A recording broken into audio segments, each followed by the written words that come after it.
Baik, Assalamualaikum warahmatullahi wabarakatuh. Waalaikumsalam. Selamat sore Bapak Ibu.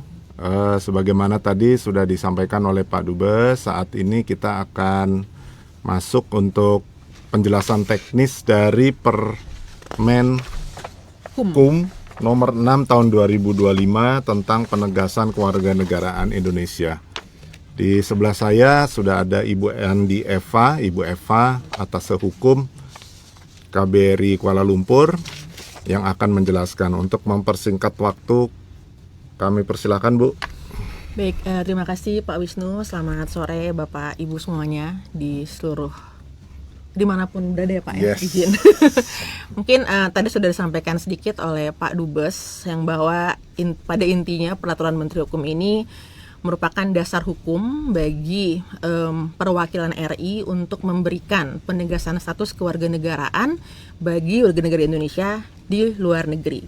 Jadi yang menjadi kata kuncinya adalah penegasan status WNI. Jadi orang ini adalah masih WNI, tapi hanya tidak memiliki dokumen sehingga dia perlu ditegaskan statusnya sebagai warga negara Indonesia.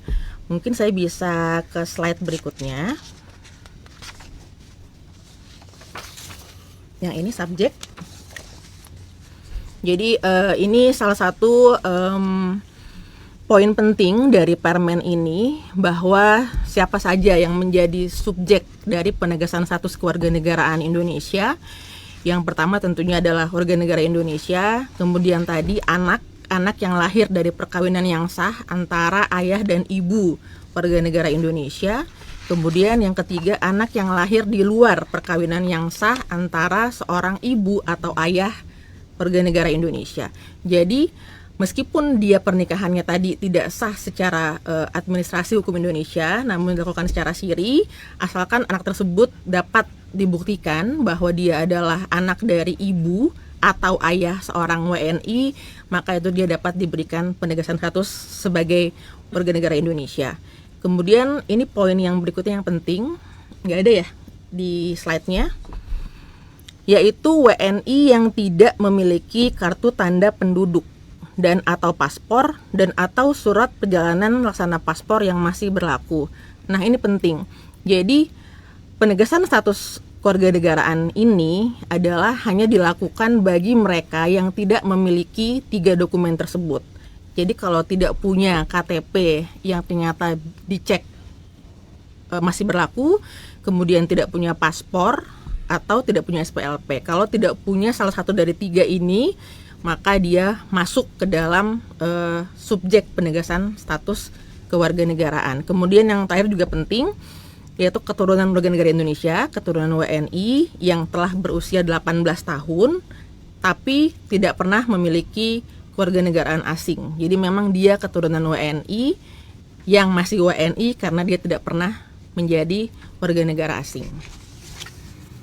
Oke, selanjutnya ini teknis yang mungkin juga bisa sama-sama kita persiapkan ketika pemohon Bapak Ibu mendatangi KBRI atau perwakilan RI ya, dimanapun itu, maka kita akan meminta pemohon untuk mengisi formulir yang memuat nama lengkap, jenis kelamin, tempat tanggal lahir, status perkawinan, alamat tempat tinggal, dan pekerjaan. Ini adalah data inti yang harusnya semua orang punya ya Pak Wisnu ya. Yo. Karena kan ini yang namanya manusia pasti harusnya punya semua info-info mengenai nama dan lain-lain ini gitu.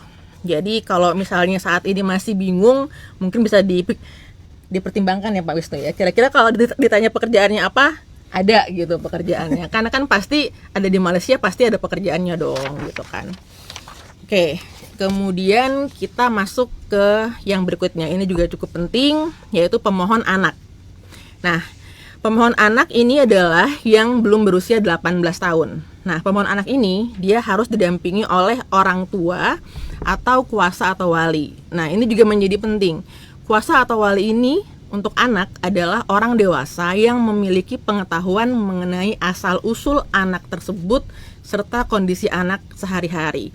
Sehingga ketika nanti pejabat perwakilan melakukan wawancara terhadap kuasa atau wali, tentunya informasi yang diberikan oleh kuasa atau wali itu dapat meyakinkan pejabat perwakilan untuk memberikan penegasan status kewarganegaraan. Ini sangat penting. Ini sangat penting ketika memang tidak ada dokumen yang bisa ditunjukkan oleh pemohon. Next. Ya, ini juga penting Pak Wisnu. Pemohon anak yang lahir di Malaysia harus terlebih dahulu memiliki surat bukti pencatatan kelahiran. Mungkin Pak Wisnu juga sudah pengalaman ya. SBPK ini yang diterbitkan oleh KBRI Kuala Lumpur atau perwakilan RI. Jadi ini sebetulnya paralel SBPK dengan SKSK itu nanti akan dua-duanya. Namun untuk anak kita berharap pemohon sudah terlebih dahulu mencatatkan kelahiran anak-anak tersebut, baru kemudian kita jadikan SBPK juga sebagai salah satu dokumen persyaratan untuk membuat SKSK tersebut. Oke, lanjut. Ya, ini adalah dokumen-dokumen pendukung yang dapat dijadikan data untuk mengajukan penegasan status kewarganegaraan. Jadi ketika tidak memiliki paspor tadi, kemudian bisa menyiapkan fotokopi KTP atau surat penerbitan nomor identitas tunggal NIT. Kemudian juga fotokopi kutipan akta kelahiran yang membuktikan kelahiran anak. Nah, ini bisa juga dilakukan dengan dokumen-dokumen yang diterbitkan oleh pemerintah setempat. Jadi yang sekiranya sama-sama menunjukkan memberikan informasi mengenai kelahiran anak.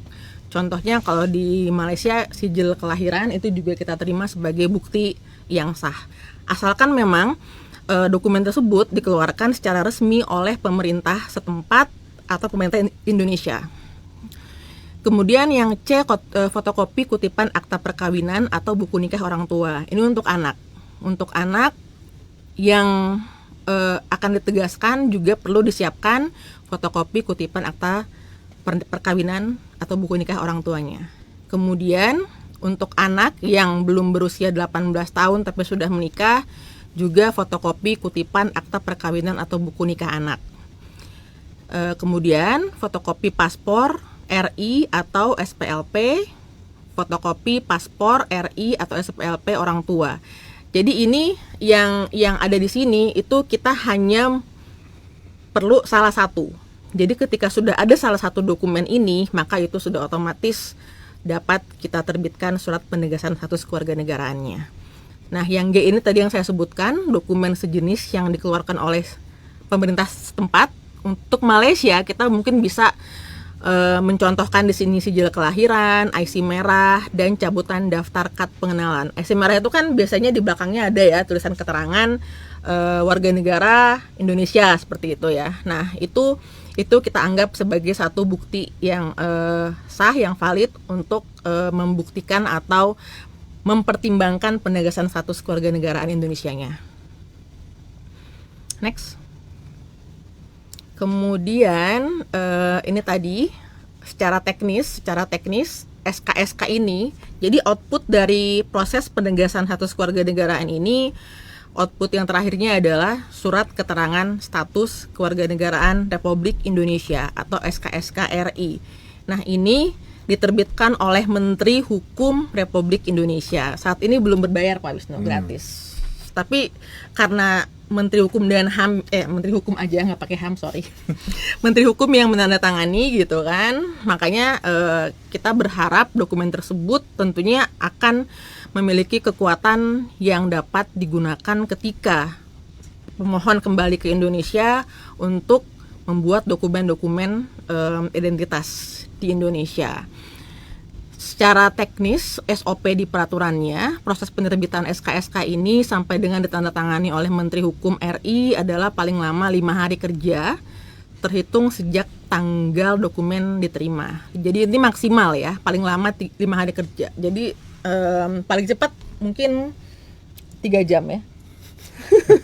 perbedaan waktu kan. Oh iya. Iya, perbedaan waktu. Iya.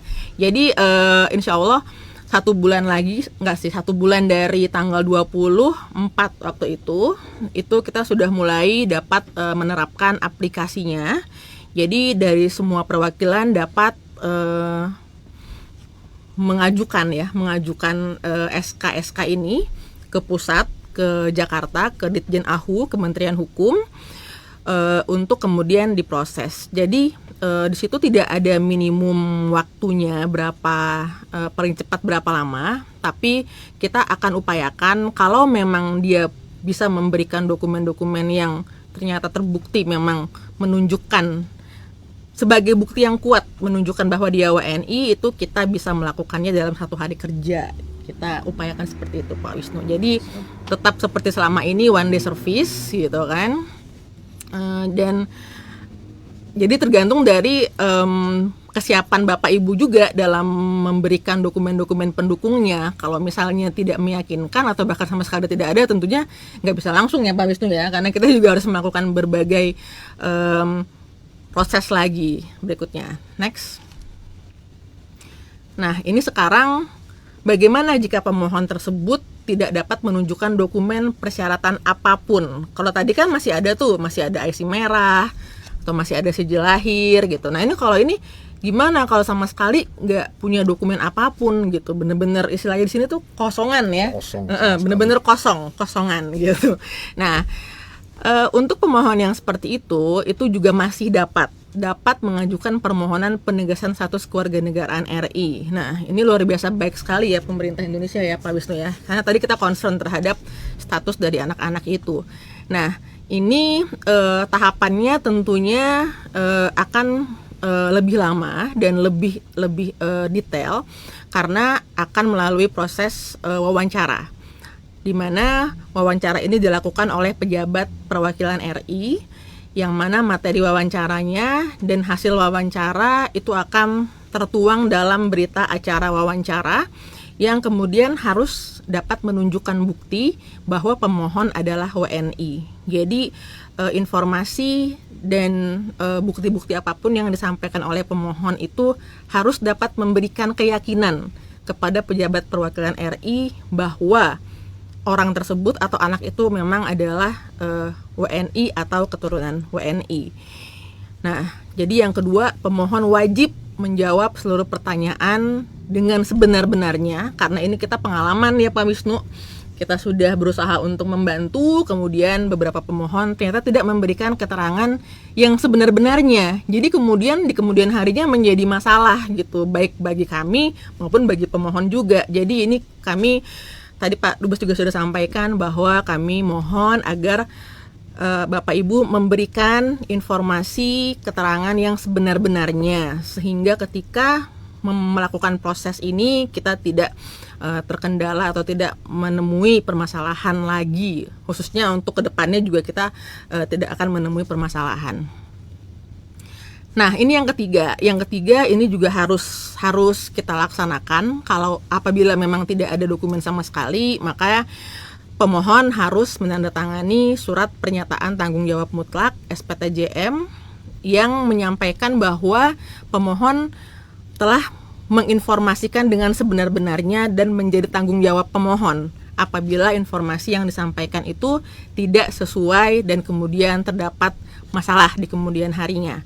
Nah, kemudian yang kedua harus ada surat keterangan yang menyatakan tidak pernah memiliki kewarganegaraan asing atas nama pemohon. Hal ini tentunya untuk membuktikan bahwa tidak ada potensi dui kewarganegaraan atau kewarganegaraan ganda, karena kan Indonesia tidak mengerti itu ya, harus satu aja. Jadi ketika Bapak Ibu kemudian memiliki kewarganegaraan asing misalnya Malaysia, maka sebetulnya secara de facto Bapak Ibu sudah kehilangan kewarganegaraan Indonesia. Oke, selanjutnya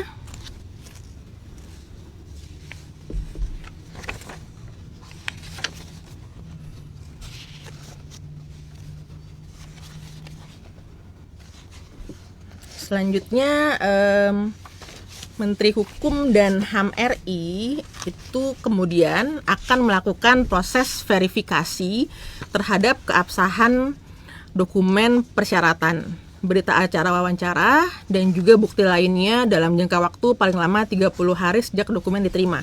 Nah, ini untuk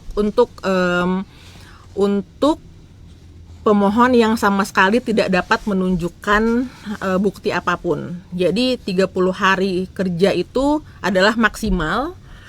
Nah, memang tadi kami sampaikan bahwa ketika dokumen yang disampaikan itu tidak ada, maka tentunya akan memerlukan proses lebih lama untuk melakukan verifikasi terhadap bukti-bukti yang disajikan oleh pemohon selain dokumen-dokumen resmi yang tidak dapat disampaikan. Nah, tadi juga sempat Pak Dubes sampaikan bahwa permohonan dapat ditolak. Nah, itu betul. Jadi ketika ternyata substansi dari hasil wawancara atau bukti-bukti lain yang disampaikan pemohon kemudian dianggap tidak dapat memenuhi persyaratan penegasan status kewarganegaraan, maka Menteri Hukum dapat menolak permohonan penegasan status kewarganegaraan tersebut. Nah, apabila ada penolakan, maka Menteri Hukum kemudian akan menyampaikan hasil penolakan tersebut kepada perwakilan atau melalui perwakilan RI di tempat di mana permohonan diajukan. Nah, untuk penolakan ini sebetulnya kita sudah mengatur juga di dalam Permen ini bahwa ketika sudah ditolak permintaan tersebut, permohonan dapat diajukan kembali apabila di kemudian hari ternyata Bapak Ibu menemukan atau bisa memperoleh bukti-bukti yang lain nih, bukti baru bahwa saya menemukan ini, contoh saya menemukan akte kelahiran saya zaman dulu kala gitu kan, ternyata itu asli dan ditemukan, maka kita masih dapat memproses kembali penegasan status kewarganegaraan yang walaupun sudah pernah ditolak oleh Menteri Hukum RI. Selanjutnya ini mungkin sekilas saja ya Pak Wisnu ya. Ya. Jadi ini ada format formulir yang nantinya harus diisi, tapi tentunya itu akan difasilitasi oleh KBRI ataupun perwakilan RI dimanapun.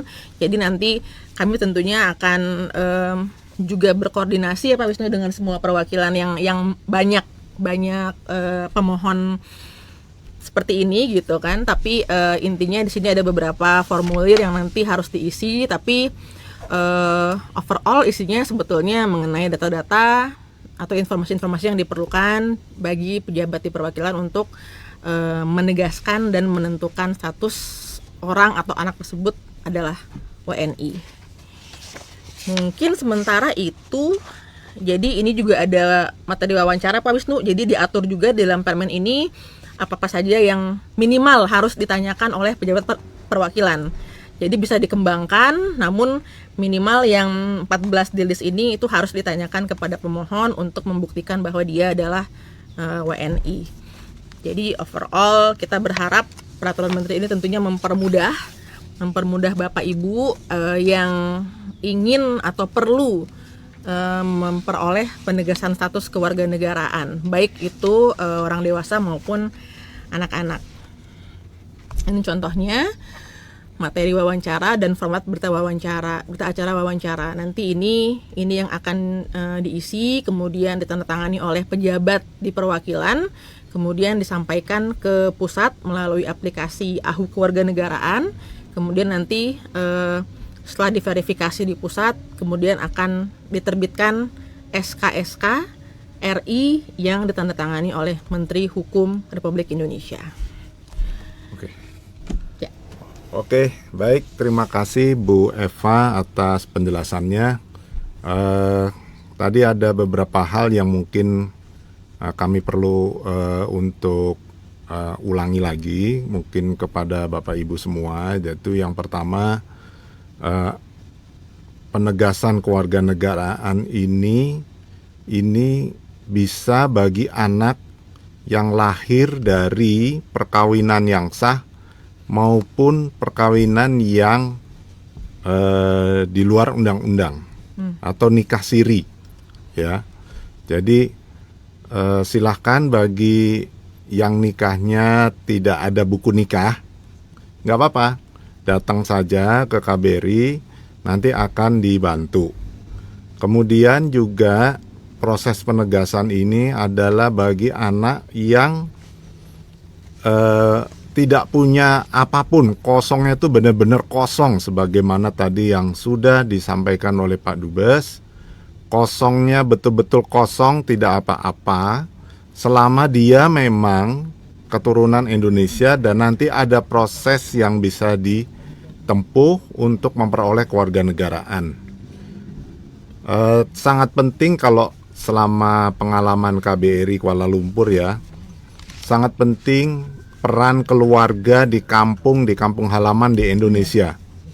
Jadi bagi Bapak Ibu yang bawa anak, kemudian kosong sama sekali nggak ada, itu keluarga kerabat di kampung halaman di Indonesia boleh bantu. Misalnya dengan mengirimkan misalnya kopi atau gambar KTP dikirim melalui elektronik boleh. Atau bisa juga menerangkan misalnya ada dokumen apapun yang diminta oleh pejabat KBRI Kuala Lumpur dan bisa membuktikan bahwa memang bapak atau ibunya itu memang orang Indonesia, warga negara Indonesia. Jadi sekali lagi tidak ada yang akan dipersulit sebagaimana tadi disampaikan Pak Dubes. Mudah-mudahan kalau memang syaratnya ada dan sudah dapat dibuktikan kewarganegaraan Indonesia orang tuanya, anak itu akan mendapatkan penegasan kewarganegaraan Indonesia, ya kan? Nah kemudian saya ada satu pertanyaan nih, Bu. Tadi kan Bu Eva menerangkan bahwa anak itu boleh dibawa oleh walinya, ya. Wali dalam arti ini adalah yang tahu anak, segala urusan anak itulah gitu ya. Itu apakah harus warga negara Indonesia atau boleh warga negara Malaysia misalnya? Boleh dua-duanya. Boleh dua-duanya ya. Oke Bu, Bapak Ibu, jadi yang membawa ke KBRI anak itu nanti boleh warga negara Malaysia. Karena pengalaman KBRI Kuala Lumpur itu ada warga negara bawa anak Indonesia, bilang itu anak Indonesia karena orang tuanya udah nggak tahu kemana, ibunya sudah kemana, bapaknya udah kemana. Jadi tapi kalau data dukung, nah itu data dukung itu tadi itu misalnya ada KTP dan sebagainya, kalaupun tidak ada, kosong sama sekali, datang aja nanti akan diproses. Semoga kemudian anak itu bisa memperoleh kewarganegaraan, gitu ya. Prosesnya juga gratis, nggak ada kena biaya apapun. Jadi semua mudah-mudahan bisa dibantu. Baik, dengan mengucap alhamdulillahirobbilalamin, saya tutup podcast ini. Terima kasih banyak. Selamat sore. Wassalamualaikum warahmatullahi wabarakatuh. Waalaikumsalam warahmatullahi wabarakatuh.